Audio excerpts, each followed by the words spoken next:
The pandemic lays bare UK inequalities. Being black or from a minority ethnic background is a major risk factor. How Sweden used similar lockdown modelling to the UK, but chose not to lock down. We came to a different policy conclusion, but based really on quite similar science. And why British volunteers are desperately trying to catch the virus. This is Coronavirus, the latest from the Telegraph. I'm Theodora Laludis.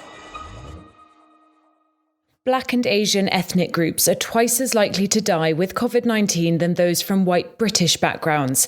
That's according to a report from Public Health England published on Tuesday. It confirmed that the highest diagnosis rates of coronavirus were in people of black ethnic groups. The report shows that ahead of race, age is the largest risk factor, followed by gender. Men are more at risk than women. But even accounting for age and gender, people of Bangladeshi ethnicity have twice the risk of death than people of white British ethnicity, and that risk is higher for other Asian, Caribbean and black people too. But the report's been criticised for not establishing why this is the case. Presenting the findings to MPs, Health Secretary Matt Hancock vowed to find out. It is very clear that some people are significantly more vulnerable to COVID-19. And this is something I'm determined to understand in full and take action to address. Black lives matter. And as do those of the poorest areas of our country, which have worse health outcomes. And we need to make sure that all of these considerations are taken into account and action is taken to level up the health outcomes of people across this country. The epidemiologist whose modelling helped shape Britain's lockdown strategy says that Sweden's achieved roughly the same suppression of coronavirus without a lockdown. Professor Neil Ferguson runs the group of scientists at Imperial College London, whose projections guided ministers towards stringent physical distancing rules to avoid overwhelming the NHS. It's clear that there has been significant social distancing in Sweden, and our best estimate is that has led to a reduction in the reproduction number to around 1. It's clear when you look at their mortality, they're not seeing the rate of decline that most European countries are seeing. But nevertheless, it is interesting that adopting a policy which is short of a full lockdown, they've closed secondary schools and universities, and there is a significant amount of social distancing, but it's not a lockdown. And they have got quite a long way to the same effect, albeit, there's no evidence of really a rapid decline in mortality there in the same way as other European countries. Sweden's approach was voluntary. It advised older people to avoid social contact and recommended that people work from home, wash their hands regularly and avoid non-essential travel. Borders and schools for children under 16 have always remained open, as well as large parts of the economy, including restaurants and bars. Last week, Sweden had more deaths per capita than any other country, but its total remains relatively low at just under 4,500. Now, the architect of Sweden's much more relaxed policy has warned other countries not to wait for a vaccine before moving back to normality. Hannah Boland reports. Anders Tegnell's approach hasn't been without controversy. But scientists at the country's Lund University estimate that without the trust-based measures, Sweden would have seen 40,000 deaths by May. At the time of recording, their death toll stands at just over 4,500. And while the UK is beginning to open up, Sweden isn't. It was largely open all along. As the architect of Sweden's much more relaxed approach, Mr. Tegnell told the Telegraph that while people said his method was risky, waiting for a vaccine before easing measures is risky too. Boris Johnson doesn't agree. Last month, he described a vaccine as the only feasible long-term solution to ending the crisis. But for Sweden's state epidemiologist Anders Tegnell, the immunology of this disease seems quite complicated. Not a good sign, he said, that a vaccine will work very well.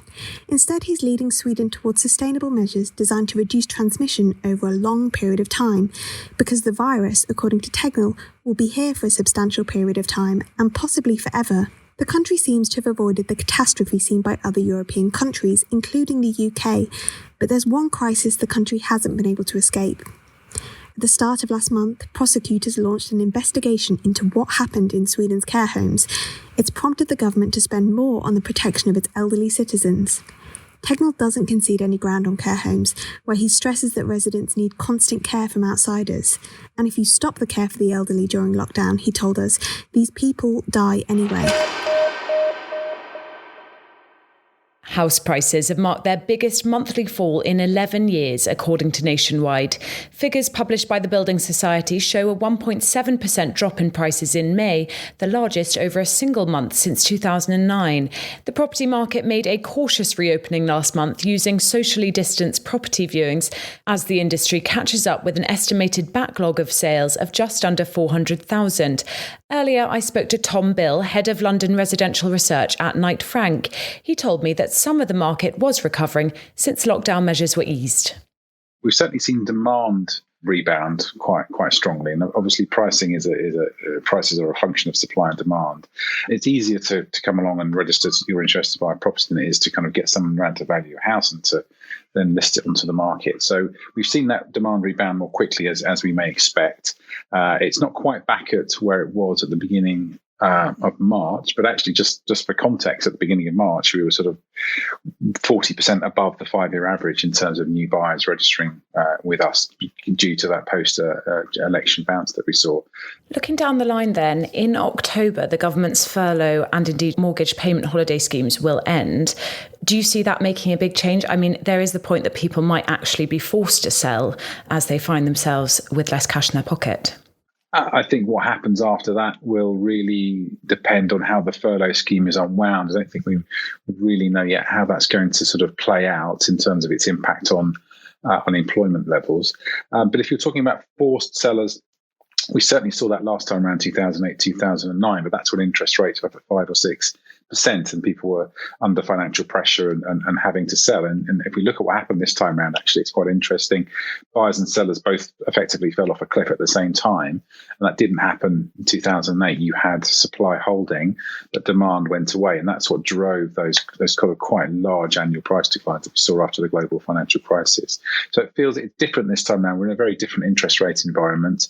The supply and demand dynamics are also different. They both sort of moved in unison, if you like. The forecasts for unemployment certainly aren't as prolonged as previous as it was, in 2008, 2009, given the government's furlough scheme, given other support measures. So I think comparisons with the last recession are limited use, and I think putting all of that together, I don't think this is the global financial crisis Mark II. I think the property market's exit from this is going to be smoother and less of a roller coaster ride. The first comprehensive review into social distancing has found that keeping 2 metres apart from someone with coronavirus is twice as effective as a 1 metre gap. The analysis of dozens of studies published in the Lancet Medical Journal concluded that standing 1 metre from an infected person leaves people with a 3% risk of contagion. Standing 2 metres from someone with the virus saw that risk roughly halve. Ministers have faced repeated calls to relax the 2 metre rule, with critics pointing out that German authorities insist only on 1.5 metres. And while most of us follow updates like this one in a bid to keep coronavirus at bay, there's a growing group who are desperate to catch it. Luke Mintz has the story. Would you deliberately expose yourself to coronavirus if doing so would help us get a vaccine? It sounds like something you might be asked in a philosophy lecture, but tens of thousands of people have volunteered to do just that. So normally, when testing a vaccine, scientists give the vaccine or a placebo to a group of volunteers, then let them go out and live as normal, hoping that enough of them become exposed to the virus through the course of their day-to-day lives. But of course, as transmission of coronavirus falls, as it is doing in the UK, fewer and fewer of your volunteers are exposed to the virus, and so it becomes harder to get a meaningful outcome. The head of the much-hyped trial at Oxford University told me that if his trial fails, that will be why. So now, momentum is growing among scientists for this idea of challenge trials, in which we would give the vaccine to healthy volunteers, probably aged between 18 and 30, and then deliberately expose them to coronavirus before observing them in a quarantined lab for several weeks. The World Health Organization gave the idea its qualified approval last month. But it's controversial. We already do challenge trials in this country for illnesses like the common cold and malaria, but the difference is that these conditions either aren't that serious or they can be treated if things go wrong. COVID-19 is deadly and can't yet be treated. The young volunteers I've spoken to say they're perfectly happy to take the risk.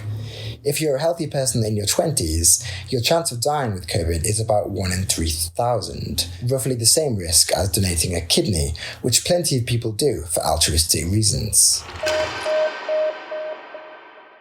Being given a financial incentive to go on holiday sounds like one of those things that would always happen to other people. But the near-total shutdown of tourism means that could be closer than you think. Tourism industries in destinations including Mexico, Japan and Bulgaria have brought out plans to lure tourists back by offering partially paid holidays. They'll see visitors receiving free nights in hotels, free entry to beaches, or reduced airfares for travellers booking flight and accommodation packages. Discount or no discount, a listener called Layla wanted to know if it was a good time to start thinking about booking a holiday. Layla, you are certainly not alone in needing one. And our Deputy Head of Travel, Nick Trend, has been looking into the latest advice. The mood music around the possibilities of travelling this summer is beginning to get a bit more upbeat. Ryanair and EasyJet are promising rock-bottom fares, and foreign tourism is resuming in Italy, Cyprus, Greece and Portugal this month. So should you be tempted to jump in and book now to bag one of those deals? The short answer is no. Unless you're planning well ahead for, say, October onwards, be very wary of making a commitment just yet. A better strategy, I think, is to keep alert and be ready to jump in and book something as soon as some of those key uncertainties have cleared up. That checklist of uncertainties includes a change in Foreign Office advice against all but essential foreign travel and an end to the quarantine rules, which from June the 8th will mean that anyone arriving in the UK from abroad will have to self-isolate for 14 days. These rules have attracted widespread criticism, and I'm sure they'll be watered down, but there's still something to be more borne in mind before booking. Another key point is the virus really under control? As things stand, things still look distinctly uncertain in the UK. And if cases or deaths started to rise again, we could find ourselves under another strict lockdown regime when you wouldn't be able to travel abroad anyway.